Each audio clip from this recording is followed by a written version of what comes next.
हर एक रंग अपना करेंगे ऐ वतन तेरे लिए, दिल दिया है जान भी देंगे। तू मेरा कर्मा, तू मेरा धर्मा, तू मेरा अभिमान है ऐ वतन महबूब मेरे लिए, तुझ पे दिल कुर्बान है।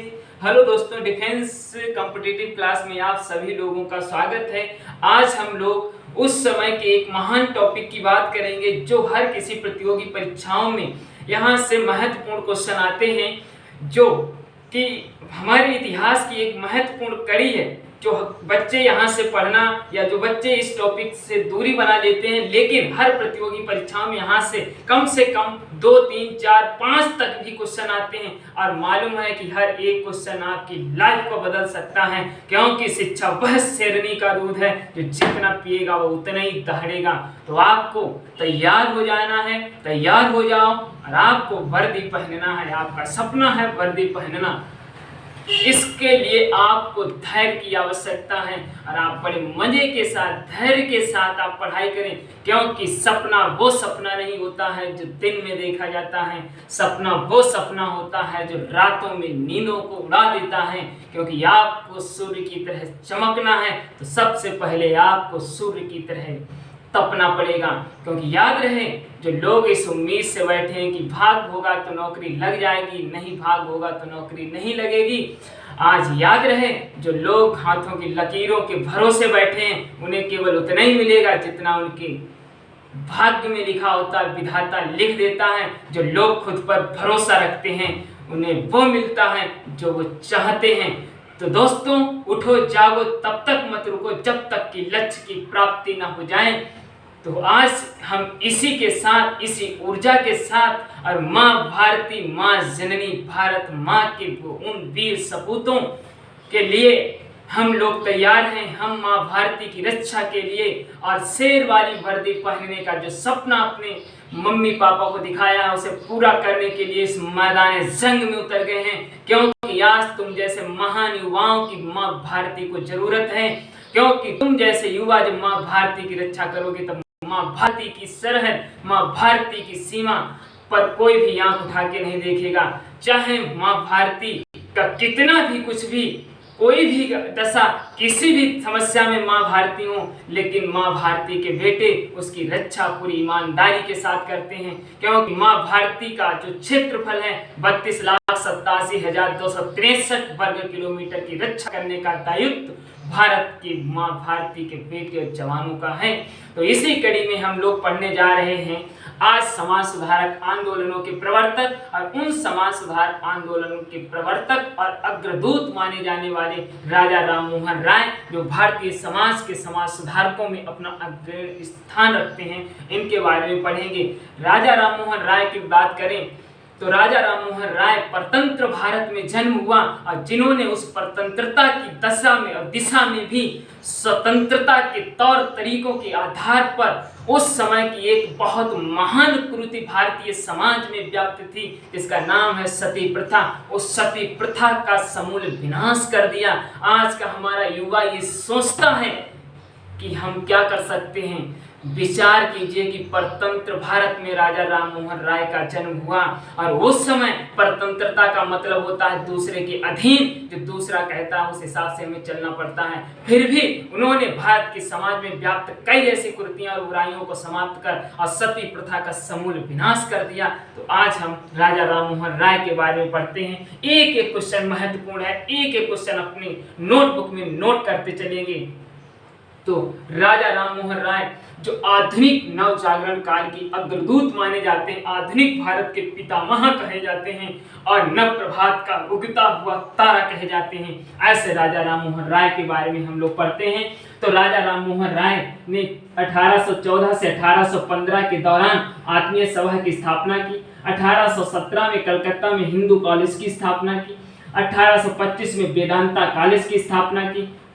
उसके पश्चात इनकी महत्वपूर्ण पत्रिका है संवाद कौमुदी, जो बंगाली भाषा में लिखी गई है। मिरातुल उल अखबार इनका महत्वपूर्ण है। पूछा जाता है कि मिरातुल उल अखबार किसका है, तो मिरातुल उल अखबार जो है वो राजा राममोहन राय का। राजा राममोहन राय को राजा की उपाधि अकबर द्वितीय के द्वारा दी गई है। राजा राममोहन राय ने भारतीय समाज में व्याप्त बुराइयां और विविध प्रकार के जो चल रहे आडंबराएं और चीजों को देखते हुए इन्होंने 1828 में ब्रह्म समाज की स्थापना की और इन्हीं के प्रयासों से 1829 में विलियम बेटिंग ने सती प्रथा पर कानून बनाकर सती प्रथा को अवैध घोषित कर दिया। सती प्रथा एक ऐसी व्याप्त बुराई थी। सती प्रथा का मतलब होता था कि जिस पत्नी का पति का निधन हो जाता था तो गांव वाले उस पत्नी को भी पति के साथ जिंदा जला देते थे। ऐसी दयनीय भारतीय समाज में कुरीतियां थी जिससे हर किसी का दिल बहुत ही झकझोर दिया जाता था। इतनी दयनीय घटना, बताओ, एकमात्र शक्ति को अगर जिंदा जलाया जाए तो उस पर क्या होगा। हम लोगों की एक उंगली में जरा सी भी अगर खरोंच आ जाती तो कितना भयावह दर्द होता है। कहाँ आप एक ऐसी माँ, एक ऐसी पत्नी को जब जिंदा जलाते हैं तो कितना बड़ा दर्द होता है। ऐसे भारतीय समाज में व्याप्त अशुद्धियां और बुराइयों को दूर करने के लिए राजा राममोहन राय ने अपना सर्वस्व सती प्रथा का अंत करने में लगा दिया। तो समझ में आया होगा दोस्तों कि राजा राममोहन राय, जिन्हें नव प्रभात का तारा कहा जाता है और इन्हें आधुनिक भारत का पिता कहा जाता है, नव जागरण का अग्रदूत कहा जाता है। यहाँ से सबसे महत्वपूर्ण क्वेश्चन आता है कि आत्मीय सभा की स्थापना किसने की, तो राजा राममोहन राय ने की। उसके पश्चात इन्होंने 1817 में कलकत्ता में हिंदू कॉलेज की स्थापना की, 1825 में वेदांता कॉलेज की स्थापना की। इनकी एक पत्रिका है जो बंगाली भाषा में लिखी है, संवाद कौमुदी। इनका अखबार मिरातुल उल अखबार। इन्हें राजा की उपाधि अकबर द्वितीय ने दी। और 1828 से मोस्ट इंपोर्टेंट क्वेश्चन है, ब्रह्म समाज की स्थापना की 1829 में विलियम बेटिंग के द्वारा सती प्रथा पर कानून बनाकर इसका अंत कर दिया गया। और राजा राममोहन राय का जो मृत्यु है वो ब्रिस्टल यूके अर्थात यूनाइटेड किंगडम इंग्लैंड में हो गई। दोस्तों एक मिनट,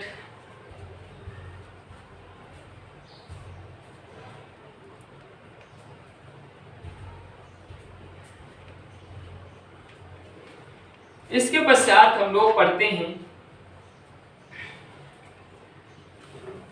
दयानंद सरस्वती के बारे में।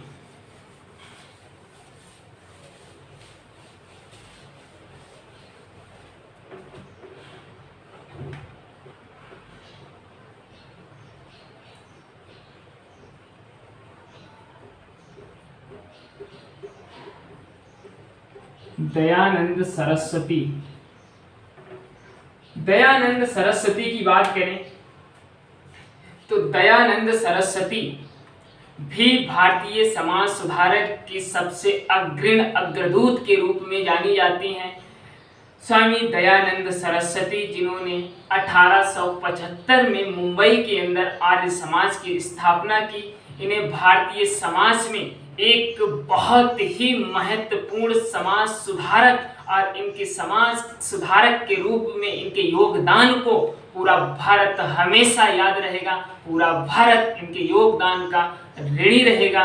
ऐसे हमारे स्वामी दयानंद सरस्वती, जिन्होंने 1875 में मुंबई के अंदर आर्य समाज की स्थापना की, इन्हें भारत का मार्टिन लूथर किंग के नाम से भी जाना जाता है। इनका बचपन का नाम मूल शंकर है और इनके जो गुरु हैं गुरु ब्रजानंद स्वामी जी हैं। इनकी रचना, सबसे महत्वपूर्ण रचना, याद रखना, रचना सत्यार्थ प्रकाश है। इन्होंने शुद्धि आंदोलन चलाया। इन्होंने भारत को वो महत्वपूर्ण दो नारे दिए, भारत भारतीयों के लिए है, वेदों की ओर लौटो, क्योंकि हम भारतीय वेदों पर विशेष भरोसा और विश्वास रखते हैं। क्योंकि उस समय जब भारत में अंग्रेज आए तब भारतीयों की संस्कृति, भारत की सबसे प्राकृतिक महान विरासत रूपी संस्कृति का पतन हो गया। तब इन्होंने उस समय भारतीयों से आह्वान किया कि तुम भूल गए तुम्हारे पास दुनिया की सबसे बड़ी विरासत भारतीय संस्कृति है, इसीलिए आप पश्चिमी देश और यूरोपियंस अंग्रेजों की बातों में ना, अंग्रेजों की संस्कृति को ना अपनाओ, अपनी संस्कृति को अपनाओ। इसीलिए इन्होंने वेदों की ओर लौटो का नारा दिया। उसके बाद इन्होंने कहा ये भारत केवल भारतीयों के लिए है, दुनिया की किसी भी व्यक्ति के लिए नहीं है। तो इन्होंने दो नारे दिए, भारत भारतीयों के लिए है, वेदों की ओर लौटो। इन्होंने एक आंदोलन चलाया जिसे शुद्धि आंदोलन कहा जाता है। स्वामी दयानंद सरस्वती प्रथम ऐसे भारतीय थे जिन्होंने अपनी हिंदी को राष्ट्रीय भाषा के रूप में स्वीकार किया। उसके बाद स्वामी दयानंद सरस्वती भारत के प्रथम ऐसे व्यक्ति थे जिन्होंने स्वराज शब्द का पहली बार प्रयोग किया। एक अंग्रेज जो मक्कार गरीब, उसने आर्य समाज को अशांति का अग्रदूत माना है। उसे कौन बताए कि आर्य समाज कौन सी समाज थी जिसने जन जन में भारतीयता का ज्ञान फैलाया, जन जन में भारतीयत्व को बनाया, जन जन में भारतीय राष्ट्रवाद का उदय किया। वो हमारी आर्य समाज जो वैलेंटाइन सिरोल ये कहता है कि भारतीय अशांति का जन्मदाता है आर्य समाज। तो ऐसे मक्कार वैलेंटाइन सिरोल ने आर्य समाज को भारतीय अशांति का जन्मदाता कहा है। तो पूछ दिया जाता है कभी कभार क्वेश्चन कि किस व्यक्ति ने आर्य समाज को भारतीय अशांति का जन्मदाता कहा है, तो वैलेंटाइन सिरोल, और वैलेंटाइन सिरोल ने ही बाल गंगाधर तिलक को अशांति का जनक कहा था। तो अब हम लोग इनके बारे में कुछ फैक्ट नोट करते हैं। तो दयानंद सरस्वती जिन्होंने 1875 में आर्य समाज की स्थापना की, आर्य समाज की स्थापना की, कहां पर की, तो मुंबई में की, मुंबई में की। इसके पश्चात इनका मूल नाम क्या है, बचपन का नाम, बचपन का नाम पूछा जाता है मूल शंकर, इनका बचपन का नाम है। इनके गुरु कौन है,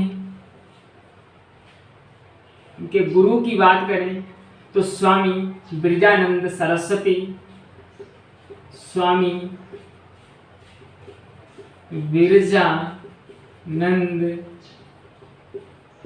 सरस्वती इनके गुरु का नाम है। इसके पश्चात इनकी महत्वपूर्ण रचना है सत्यार्थ प्रकाश। याद रखना दोस्तों, महत्वपूर्ण है रचना इनकी सत्यार्थ प्रकाश, इनकी महत्वपूर्ण रचना है। इन्होंने दो नारे दिए। पहला, भारत भारतीयों के लिए है, भारत भारतीयों के लिए, भारतीयों के लिए। दूसरा, इन्होंने वेदों की ओर लौटो, वेदों की ओर लौटो। एक इन्होंने आंदोलन चलाया, आंदोलन जिसका नाम है शुद्धि आंदोलन, शुद्धि आंदोलन। तो इतनी बातें समझ में आई। दयानंद सरस्वती तो भारतीय समाज सुधारक के अग्रदूत रहे। 1875 में आर्य समाज की इन्होंने स्थापना मुंबई में की है। बचपन का नाम इनका मूल शंकर था। गुरु इनके स्वामी ब्रजानंद सरस्वती जी थे। रचना इनकी सत्यार्थ प्रकाश है। इन्होंने नारा भारत को दिया, भारत भारतीयों के लिए, और वेदों की ओर लौटो। इनका आंदोलन था शुद्धि आंदोलन। तो समझ में आया होगा दोस्तों। इसके पश्चात थोड़ा इनके बारे में और जानने का प्रयास करते हैं।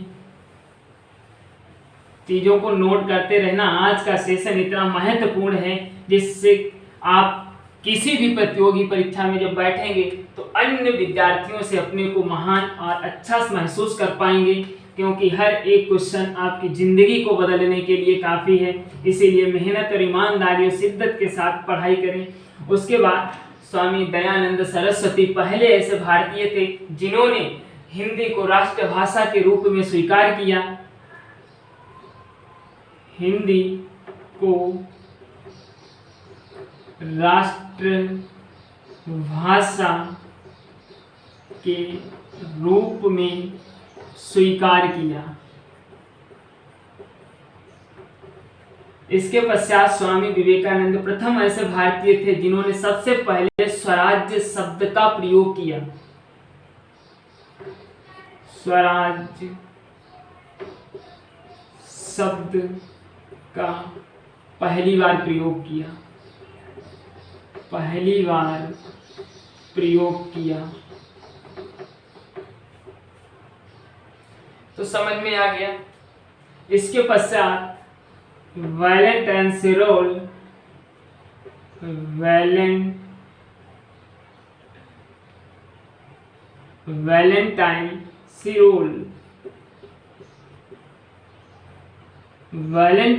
की बात करें तो इन्होंने आर्य समाज को भारतीय अशांति का जन्मदाता कहा। आर्य समाज को भारतीय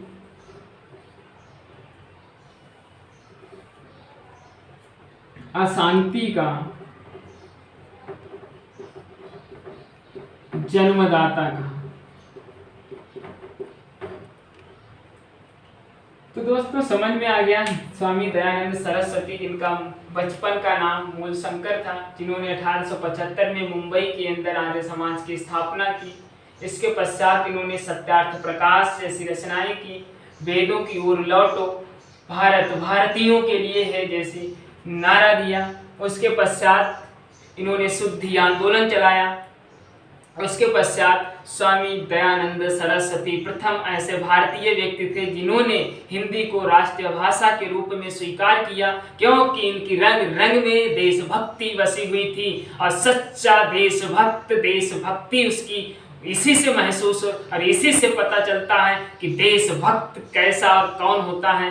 तो इसीलिए इन्होंने हिंदी को सबसे पहले राष्ट्रभाषा के रूप में स्वीकार किया। उसके बाद स्वामी दयानंद सरस्वती प्रथम ऐसे व्यक्ति थे जिन्होंने स्वराज्य शब्द का पहली बार प्रयोग किया, क्योंकि इन्होंने कहा कि स्वराज्य मेरा प्रसिद्ध और स्वराज्य मेरे लिए कितना महत्वपूर्ण है। मेरा राज्य ही मेरा महत्वपूर्ण है। मैं अपने राज्य, मेरा राज्य कैसा भी हो, मेरे लिए सबसे महत्वपूर्ण है। इनकी ये बातें बहुत थी, भारतीय समाज और भारतीय जन जन में प्रचार के रूप में फैल गई और सबसे प्रचार प्रसार सबसे अधिक करने वाले हमारे स्वामी दयानंद सरस्वती थे। इसके पश्चात हम लोग एक ऐसे व्यक्ति के बारे में जानने का प्रयास करते हैं जिन्हें भारतीय समाज में तूफानी हिंदू के नाम से जाना जाता है।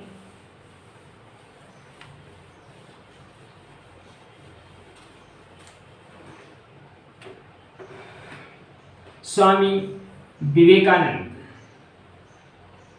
स्वामी विवेकानंद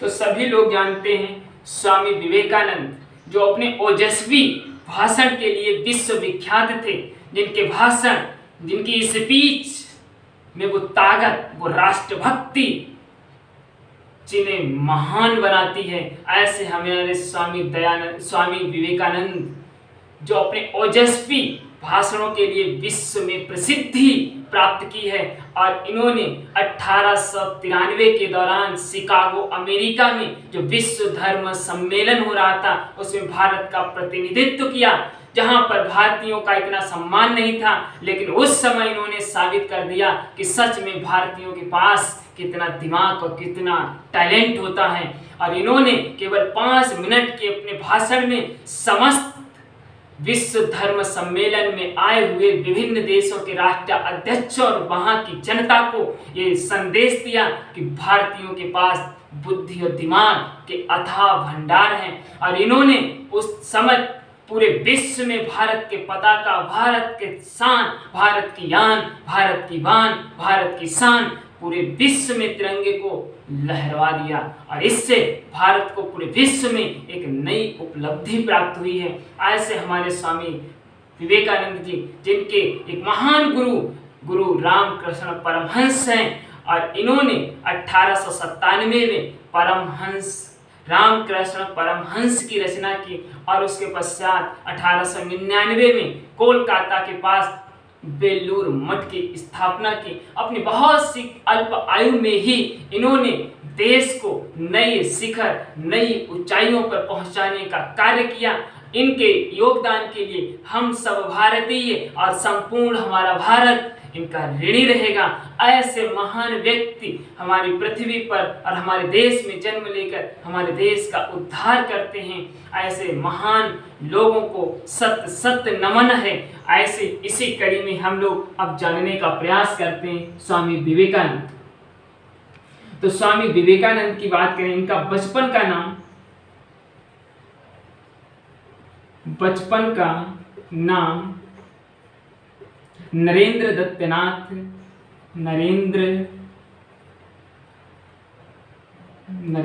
दत्त नाथ है। इसके पश्चात इनके गुरु की बात करें, रामकृष्ण परमहंस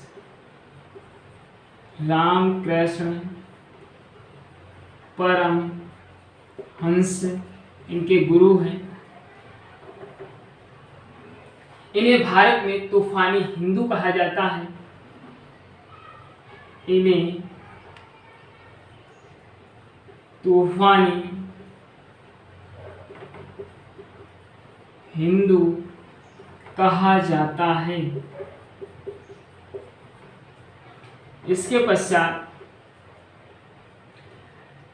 1893 में शिकागो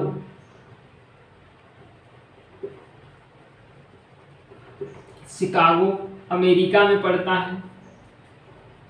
शिकागो में विश्व धर्म सम्मेलन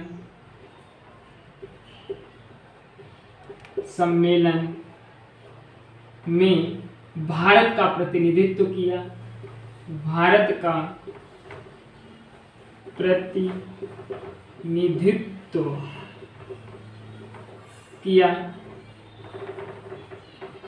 और इस विश्व धर्म सम्मेलन में 5 मिनट के वक्तव्य में इन्होंने हिंदुस्तान को एक नया रूप दिया। इसके पश्चात 1897 में रामकृष्ण परमहंस की स्थापना की। इसके पश्चात 1899 में वेल्लूर मठ कहाँ पड़ता है? कलकत्ता, जो आप वर्तमान में कोलकाता है, कलकत्ता में स्थापना की। तो दोस्तों समझ में आया है कि स्वामी विवेकानंद बचपन का नाम नरेंद्रनाथ दत्त था। उसके पश्चात गुरु रामकृष्ण परमहंस हैं। इन्हें तूफानी हिंदू भी कहा जाता है। 1893 में शिकागो यूएसए के विश्व धर्म सम्मेलन में 5 मिनट के वक्तव्य से इन्होंने पूरी दुनिया को झकझोर कर रख दिया। और 5 मिनट में भाई और बहनों के साथ जो वक्तव्य दिया, इससे पूरे विश्व में हिंदुस्तान का परचम लहरा गया। ऐसे हमारे ओजस्वी स्पीच देने वाले स्वामी विवेकानंद, जिन्होंने अपने गुरु पर ही 1897 में रामकृष्ण परमहंस की स्थापना की। ये सबसे महत्वपूर्ण क्वेश्चन है कि रामकृष्ण परमहंस की स्थापना किसने की? तो स्वामी विवेकानंद जी के द्वारा की गई। इसके पश्चात 1899 में बेल्लूर में, कोलकाता में जो पड़ता है, बेल्लूर मठ की स्थापना की। इन्हें तूफानी हिंदू के नाम से भारत की जनता और भारत की आवाम में प्रसिद्ध हैं। इसके पश्चात यदि हम बात करें ज्योतिबा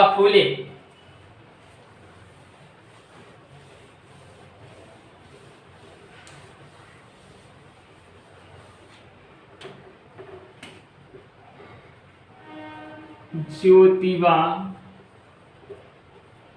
फूले।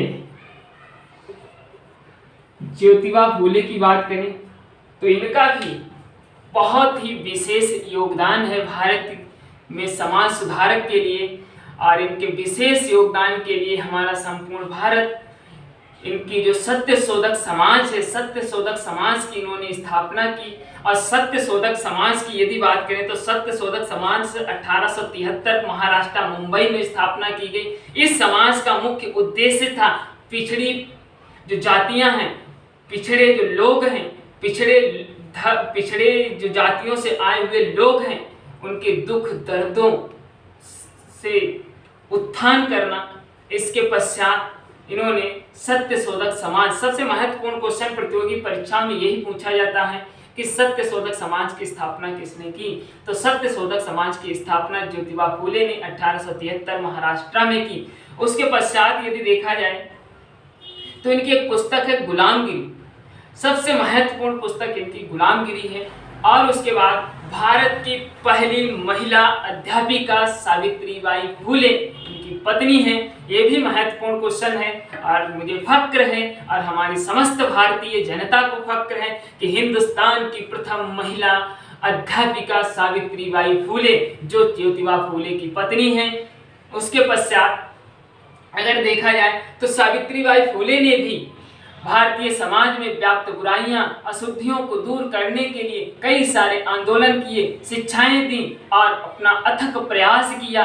और इसके लिए हमारा समस्त भारत इनके अथक प्रयास और कोशिश के लिए इन्हें हमेशा हमेशा याद करेगा। इनका हमारा भारत हमेशा ऋणी रहेगा। ऐसे सावित्रीबाई फूले जो हिंदुस्तान की प्रथम महिला अध्यापिका रह चुकी हैं, जो ज्योतिबा फूले की पत्नी है। तो अब हम जानने की कोशिश करते हैं ज्योतिबा फूले के बारे में। तो ज्योतिबा फूले ने 1873 में सत्य शोधक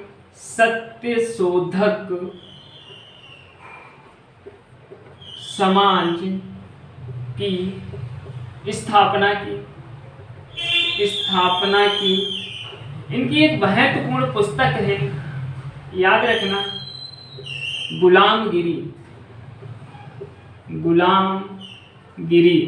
इनकी महत्वपूर्ण पुस्तक है। उसके पश्चात इनकी पत्नी जो भारत की प्रथम महिला अध्यापिका रही, सावित्रीबाई फूले, भारत की प्रथम महिला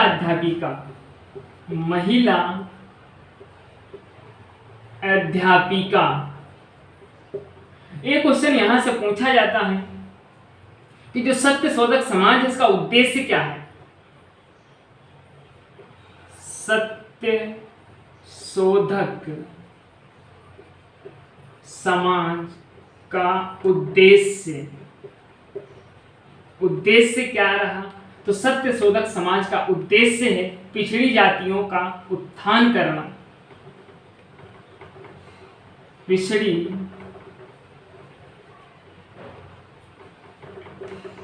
जातियों का उत्थान करना।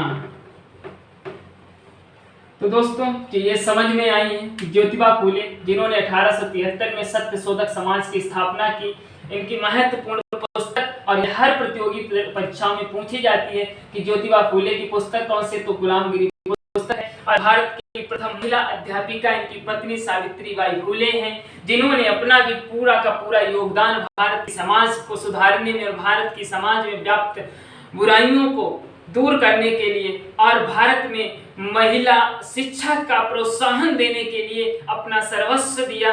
इसीलिए हमारा भारत इन्हें याद करता और हम सभी लोग इनके ऋणी रहेंगे। उसके पश्चात एक क्वेश्चन यहाँ से पूछा जाता है कि सत्य शोधक समाज का मुख्य उद्देश्य क्या रहा। तो सत्य शोधक समाज की स्थापना के पीछे का मुख्य उद्देश्य ये था कि जो भारत के अंदर जो दलित हैं, पिछड़ी जातियां हैं, उनके दुख दर्दों इत्यादि का उत्थान करना, ये इनका महत्वपूर्ण उद्देश्य और श्रेय रहा। उसके पश्चात एक क्वेश्चन यहाँ से, अगला क्वेश्चन ये है, क्वेश्चन पूछा भी जाता है कि द सर्वेंट ऑफ सोसाइटी की स्थापना किसने की?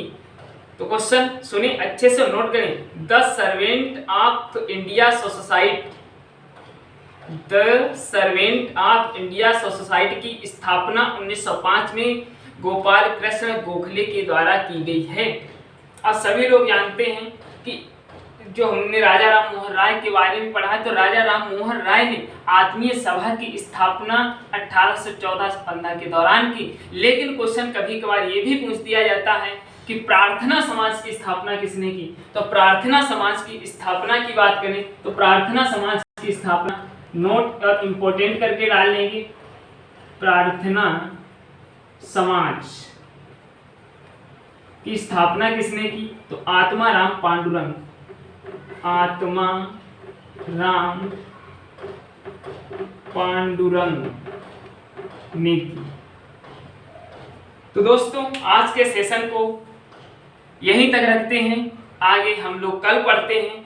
और आशा है, उम्मीद है आप सभी लोगों से कि अब उठो और जागो, तब तक मत रुको जब तक कि आपको लक्ष्य की प्राप्ति ना हो जाए, क्योंकि आपको रुकना नहीं है, झुकना नहीं है। क्योंकि परिस्थितियां कितनी भी विषम हो जाएं, लेकिन आपको रुकना, झुकना, भय और डरना नहीं है। क्यों? क्योंकि आप भारतीय हैं और भारतीय हमेशा झुकते नहीं हैं, झुकाते हैं। क्योंकि भारतीय शेर होते हैं और शेर कभी झुकता नहीं है। इसीलिए आपको झुकना नहीं है, लगातार मेहनत करते रहना है। और आप हमेशा अपने से छोटे, अपने से बड़ों और अपने से बराबर वालों और अपने समस्त किसान, अन्नदाताओं, जवानों, भारत की नारी शक्ति सभी का सम्मान करें, क्योंकि इन पर हमें फक्र है, नाज है, गर्व है। ये हमारी ताकत है। नवीन राष्ट्र के निर्माण में इनका योगदान है। राष्ट्र अपनी इस समस्त युवा पीढ़ी पर भरोसा रखता है। इसीलिए भारत को महान भारत बनाना है। हम सभी को, आप सभी लोगों से ये उम्मीद है कि आप इस महान भारत में अपना विशेष योगदान देकर भारत को 21वीं सदी का विश्व गुरु भारत बनाना है। जो वो भारत जो दुनिया के किसी भी राष्ट्र के सामने आंख में आंख मिलाकर खड़ा हो सके। और जो आपने देखा भी है, आपका विशेष योगदान इसमें है। क्योंकि हिंदुस्तान अब डरता नहीं है, झुकता है।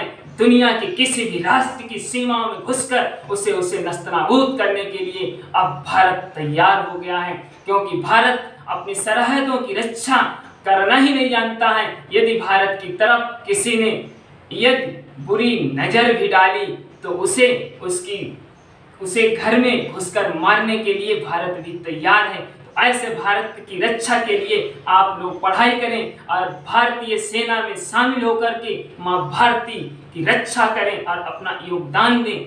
जय हिंद, जय भारत, जय किसान, जय अन्नदाता, जय जवान।